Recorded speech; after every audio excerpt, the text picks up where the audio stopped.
Water board ప్రస్తుతం outer లోపలి ప్రాంతాల్లో ముఖ్య భూమిక పోషిస్తోంది. ఇకపై ఓఆర్ఆర్ అవతల ఉన్న కొన్ని ప్రాంతాలకు కూడా ఈ సేవలు అందుబాటులోకి వస్తాయి. ఈ ప్రాంతాల్లో పారిశుద్ధ్యం, ఇతర పనులను జీహెచ్ఎంసీ చూసుకోనుంది.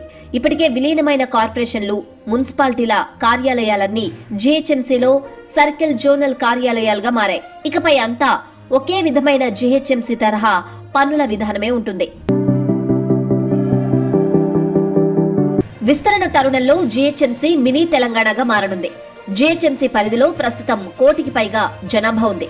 విస్తరణతో మహా హైదరాబాద్ ఏర్పాటైంది. ఈ విస్తరించిన నగరంలో 25 ఏళ్లలో జనాభా 2.5 కోట్లకు పెరగనుంది. ఏటా 5 నుంచి 6 లక్షల మంది పెరిగినా కూడా జనాభా పెరుగుదల ఖాయమే.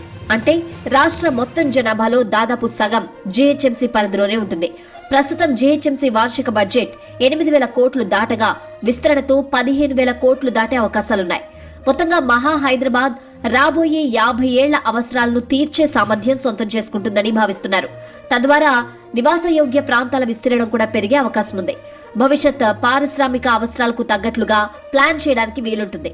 మహా హైదరాబాద్ లో నివాస, పారిశ్రామిక ప్రాంతాల్ని మరోసారి వర్గీకరించి భవిష్యత్ అవసరాలకు తగ్గట్లుగా రూపకల్పన చేస్తామని సర్కార్ చెప్తోంది. పొలిటికల్ ఫుట్ ప్రింట్ కానీ, బ్యూరోక్రటిక్ ఫుట్ ప్రింట్ కానీ జరిగిన రోజున యొక్క